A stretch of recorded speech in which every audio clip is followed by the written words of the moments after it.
Donc on y va pour ce projet. Donc on va ouvrir le dossier projet dans le terminal et puis on va se faire un npm create vite @latest et on va l'appeler du coup Coca-Home.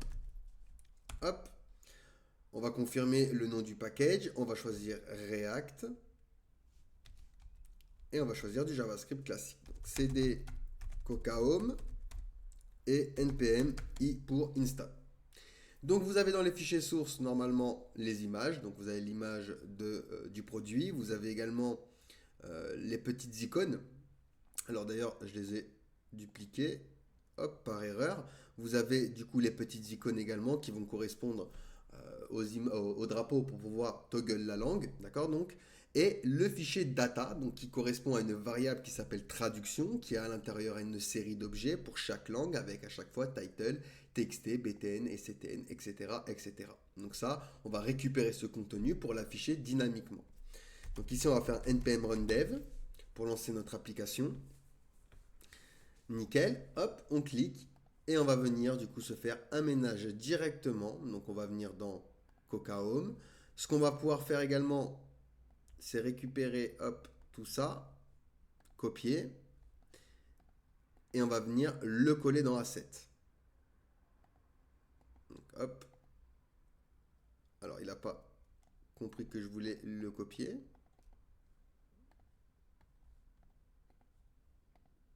Voilà. Et du coup, dans mon dossier source, je vais également me créer ici un dossier que je vais appeler data.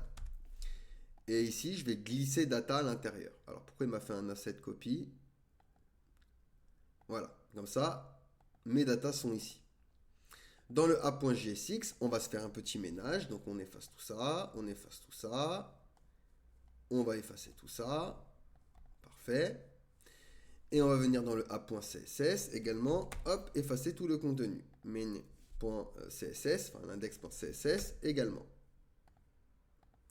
Donc dans le app.css, on va faire rapidement un reset CSS. Donc on sélectionne tous les éléments avec les éléments before et after. Alors before et after. Et on va réinitialiser les marges, donc margin 0, padding 0 et box sizing border box. Ensuite, le body, simplement lui donner une font femme Arial Helvetica et une min 8. Donc, je rappelle que le body, il a une hauteur, mais il n'a pas... Il a une largeur, mais pardon, il n'a pas de hauteur. Donc maintenant, dans le app.jsx, on va pouvoir coder notre application. Ce que je vais faire au niveau du dossier source, c'est me créer un autre dossier que je vais appeler contexte pour coder le contexte. Donc ici, on va l'appeler langue contexte.jsx. Donc ici, on va commencer par import create context et use state from React. Ensuite, on va créer un contexte, d'accord, avec create context qu'on va exporter donc directement avec export const contexte est égal à create context. Ensuite, je vais me faire un tableau de langue supporté dans notre application, const multilinks est égal, donc ici en, fr, et on aura l'espagnol, donc ES. Ensuite, on va récupérer la langue du navigateur de l'utilisateur. Donc, on va faire une variable que l'on va appeler browser lang, donc une lettre, puisque ça va changer suivant l'utilisateur. Navigator.language.slice, et on va prendre de l'index 0 à l'index 2 pour récupérer les deux premières lettres et mettre en majuscule donc tout uppercase. Uppercase. Une fois qu'on a fait ceci, on va vérifier si la langue du navigateur est parmi la langue supportée. Donc ici, on va faire un if si multilang.indexOf de browserlang est strictement égal à -1. Alors si la langue n'est pas supportée, on va utiliser la langue par défaut qui sera l'anglais. Donc browserlang est égal AEN. Ensuite, on va définir un composant context provider. Const context provider. Donc c'est égal à une fonction fléchée qui aura props en paramètre. Et on va utiliser du coup du state. Donc const, on va l'appeler lang et setLang. Donc est égal à use state. Et on va le faire démarrer avec notre langue par défaut, donc l'anglais browser lang. Hop. Donc maintenant, on va faire une fonction pour changer la langue. Donc pour ça, on va venir se créer une variable que l'on va appeler togglelang, qui sera donc une fonction, qui aura changelang en paramètre. Et que va faire cette fonction? Elle va utiliser setLang et me changer le state avec du coup son paramètre changelang. Pardon. Donc on utilise setLang pour changer le state à partir du paramètre. Ensuite, donc, hop, on va pouvoir venir return et on va fournir la valeur du contexte. Donc ici, context.provider. À l'intérieur, on va placer du coup les props.children. Et au context provider, on n'oublie pas de lui placer value est égal à un objet qui aura lang et la fonction togglelang. Et du coup, je vais bien pouvoir export à la fin. Alors, hop. Export default. Context provider. Hop. Nickel. Donc là, on a notre contexte. Donc ce qu'on va faire maintenant, c'est dans notre dossier source, se créer un dossier component. Ici, on va se créer du coup un fichier que l'on va appeler togglelang qui va nous servir de navigation pour changer la langue. Donc dans notre app.jsx, ce que je vais faire, c'est importer togglelang. Donc from, on va aller chercher dans mes components, togglelangs, et je vais import également mon context provider. Et du coup, au niveau de mon return, je vais pouvoir, alors on va pouvoir s'effacer les règles fragments, on va pouvoir utiliser du coup le context provider et à l'intérieur afficher du coup mon composant togglelangs pour rentrer dans mon contexte. Et dans togglelangs, par exemple, pour le moment, on peut faire un export default function togglelangs return hello. Alors, hop, et une petite div hello. Et j'ai bien mon hello qui va s'afficher ici. Donc maintenant, on va s'occuper de notre navigation. Donc pour ça, on va déjà importer nos drapeaux. Donc ici, je vais import French flag. Donc from, on va remonter d'un dossier, on va aller dans Assets et récupérer France.svg. Je vais dupliquer, on va récupérer également Spanish flag. Donc ici, ce sera United Kingdom. Et ici, non, pardon.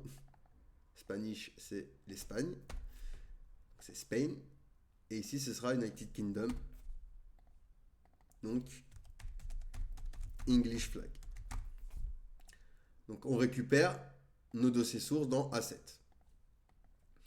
Ensuite, on va importer également, alors on va se créer dans Components un fichier que l'on va appeler togglelangs.css. Comme ça, on va faire du CSS et on va l'importer également. Donc, togglelangs.css. Et on va import le contexte. Donc, contexte from. Donc, on remonte. Alors, on remonte une fois, pardon. Contexte, langue, contexte. Parfait. Après mon export default function, on va récupérer à la volée notre fonction toggling. Donc, toggle avec 2G, link. Donc est égal à use contexte et on va lui placer du coup contexte. Juste ici. Donc on va importer également le hook. Import use context from React. Et du coup, je vais pouvoir me créer ici, au niveau de mon return. On va faire une div avec la classe box length et à l'intérieur une img. Au niveau de la source, on va pouvoir lui indiquer notre image, donc French flag. Et hop, le alt, on ne va pas le remplir. On va faire un one click ici, une fonction, donc la fonction toggling, qui va le changer donc en fr. Et on va faire la même chose pour les autres. Donc on récupère Spanish. Donc ici ce sera ES. Et ici EN. English flag. Et on a bien ici nos 3 SVG qui sont apparus. Nickel. Donc on va se faire un petit peu de CSS. On va venir ici dans toggle length. On va faire un point box length, width 100%, height 80 pixels, position fixed, top 0, display flex, justify content, on va utiliser center pour centrer à l'intérieur hein, et items à l'item center également. On va également leur donner un box shadow. Donc là, c'est pour le conteneur parent. 0 sur X, 5 pixels sur Y, 5 pixels de dose, 0 d'étendue et du RGBA 255, 255, 255 et 0,2 d'opacité. Et on va également lui donner un background, donc RGBA 241, 241, 241 et 0,7 d'opacité. Et ensuite, on va viser les images, donc point box length img, width 30 pixels, height 30 pixels, margin 5 pixels et un petit curseur pointeur pour indiquer à l'utilisateur qui va cliquer quand même sur un petit bouton. Et on a bien ici notre navigation. Nickel, parfait. Donc maintenant, on va devoir créer le contenu. Donc je vais venir dans Components, me créer un autre fichier que je vais appeler contenu.jsx. Et j'en profite pour le contenu.css. On ferme ça. On va venir ici l'import. Donc import contenu. Alors hop, contenu. From. Donc on va aller chercher dans component. Contenu. Et on va venir l'afficher ici. Ici. Contenu. Hop, nickel. Parfait. Donc maintenant, on va s'occuper du contenu. On va récupérer ce qu'il y a dans nos data pour afficher, suivant la langue, le contenu correspondant. Donc pour ça, dans contenu, on va venir faire un import. Donc on va prendre use context from React. Et on va venir également import notre contexte from lang context. On va import également le CSS. Alors contenu.css et les data. Donc import data from et on va les chercher dans dans data. Alors non, data, j'ai dit. On va aller chercher nos data. Et notre image, import coca img from. Alors on va remonter et aller chercher dans asset coca 01.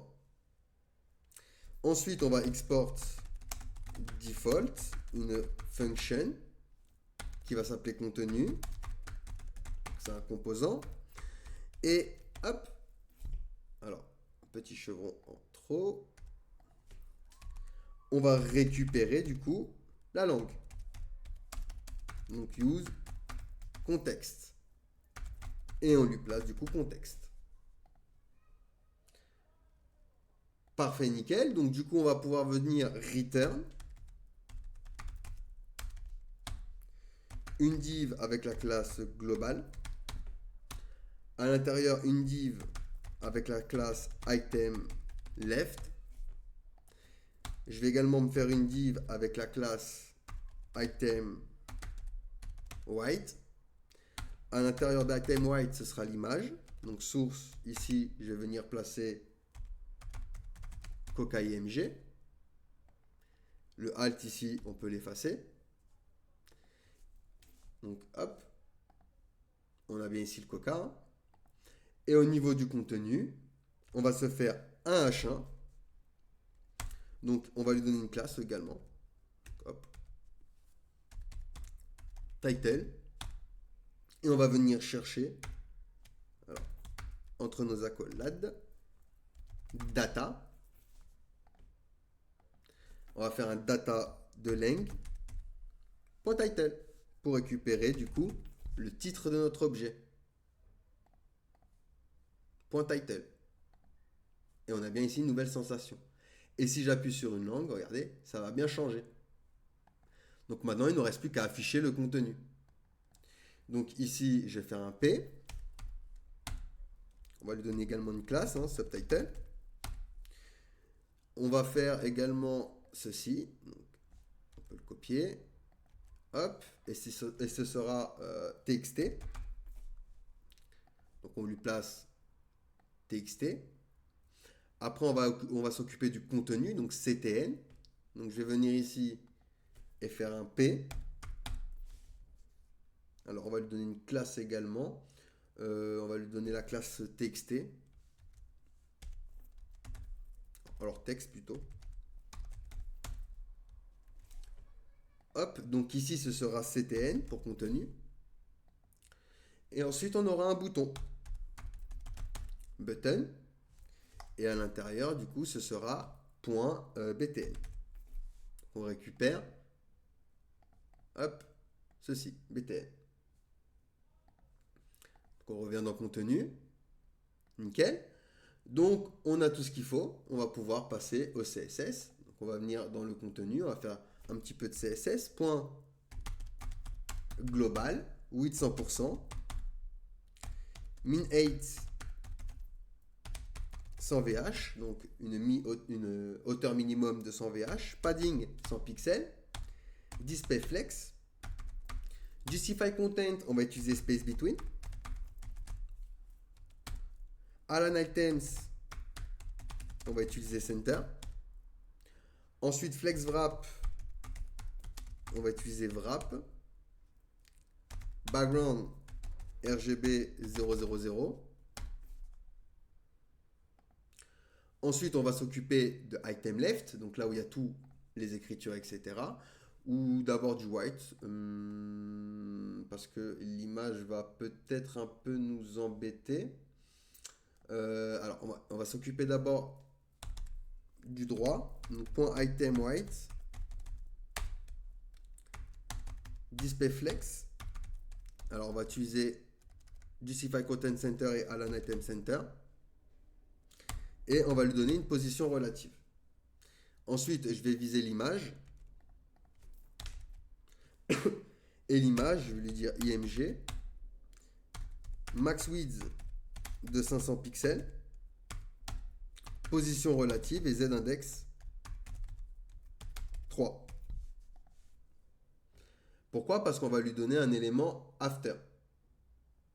Donc ici, item white, on va le récupérer. Hop. Et on va faire 2.2. Before.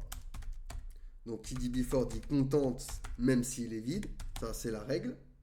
Width 350 pixels et 350 pixels également. Ensuite on va lui donner un background. Donc RGB 255, 255, 255. Après vous mettez les couleurs que vous voulez. Vous voyez il est là. Et ça va nous servir de cercle derrière. On va le former. Donc pour ça, border radius de 50%. Position absolue top 55%, left 50%, et on va venir l'étirer avec transform translate, moins 50% pour, hop, qu'il soit parfaitement ici centré. Ok? Et ensuite, on va lui donner également un box shadow. Box shadow, 0 sur X, 0 sur Y, 8 pixels de dose, 8 pixels d'étendue, et on va mettre du RGB 202 de 2 et 0,3 d'opacité. Et on va en profiter pour lui donner un Z-index moins 1, pour qu'il reste en dessous de, alors pas moins 1, mais 1, pour qu'il reste en dessous de notre image. Nickel, donc on va maintenant pouvoir s'occuper du gauche. Donc je vais revenir juste en bas. Donc point item, et ici c'est left. Alors left. Position relative également. On va utiliser une margin 0 auto. Width 50%. Et on va utiliser display flex, justify content center et flex direction column. Hop, pour qu'il soit, vous voyez, en format colonne. Ensuite, on va pouvoir s'occuper du titre, etc. Donc, point title. On va utiliser une font size en utilisant la fonction clamp. 30 pixels en taille minimum. 4 viewport width en taille préférée. Et 50 pixels en taille minimum. Ensuite, un margin, un rem en haut et en bas, 0 à gauche et à droite. Et un petit color FFF. Text transform uppercase. Donc uppercase pour qu'il soit en majuscule. Et on a bien notre titre ici. Maintenant, je vais également... Alors, je trouve pas très gros. Alors, attendez. Ouais, non, on va le laisser comme ça. Donc maintenant, on va pouvoir s'occuper du subtitle. Donc, point subtitle. Pareil, color FFF. On va lui donner une margin bottom de 1 rem pour venir pousser un petit peu et une petite font size. Donc, clamp, 22 pixels, 1,5 viewport width et 30 pixels au maximum. Et on a bien ici, vous voyez, notre second, du coup, notre second title, notre subtitle. On va faire pareil avec le texte. Donc, point texte, color FFF. Alors, hop. Et on va venir également lui donner une margin pour le pousser. Donc, un rem en haut et en bas, 0 à gauche et à droite. Et on va pouvoir s'occuper du BTN, donc du bouton, .btn content, width 200 pixels, margin top de rem, padding 1 rem en haut et en bas, 3 rem à gauche et à droite, text transform uppercase, alors attention ici il m'a mis un moins, color FFF, border none, outline none, cursor pointer, border radius 10 pixels, background on va mettre du RGB, ici j'ai mis du 202.2, et on va utiliser une transition 0,2 secondes de manière easy out vu qu'on va changer le background. On peut également lui donner un font white bold pour la graisse d'écriture. Et du coup, alors, est-ce qu'il a bien la classe btn content? Alors, on ne lui a pas donné. Donc, class name, btn content. Voilà, comme ça, il est bien ici. Et lorsqu'on va le survoler, donc point btn content 2.over. Alors, on va changer le background avec du RGB 58.1.1. Et rapidement, parce que là, c'est un peu responsif, hein, on a bien notre application. Mais lorsqu'on est en mobile, j'aimerais bien que ce soit centré. Donc, ce que je vais faire également, c'est rajouter... Alors, hop, pardon. ici. Donc on est dans contenu CSS. Hein. On va rajouter un media query, @media screen and donc max width 1220 pixels. Point item weight, on va lui donner une width 100%. Et le left, point item left, on va lui donner une width 100%, un order 2 et un align items center.